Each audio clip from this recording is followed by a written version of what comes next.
আমার বাবা বিদেশ যায় না, বাংলাদেশে আছে।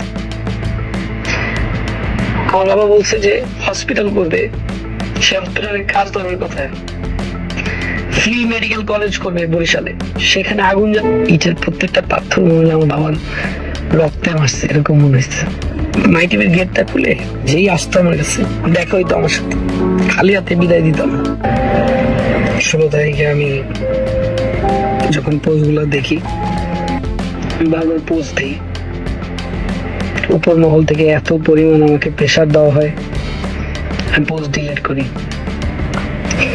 এরপর আমার ফেসবুক রিপোর্ট করে বন্ধ করে দেওয়া হয়। এরপর আমি আবার ফেসবুকটা আনি। আমার 19 তারিখে ফ্লাইট ছিল ঢাকায়, ব্যাক করবো, রাস্তায় নামবো, সেদিন ফ্লাইট ক্যান্সেল হয়ে যায়। পরবর্তী বাংলাদেশে যখন সব শাটডাউন হয়ে যায়,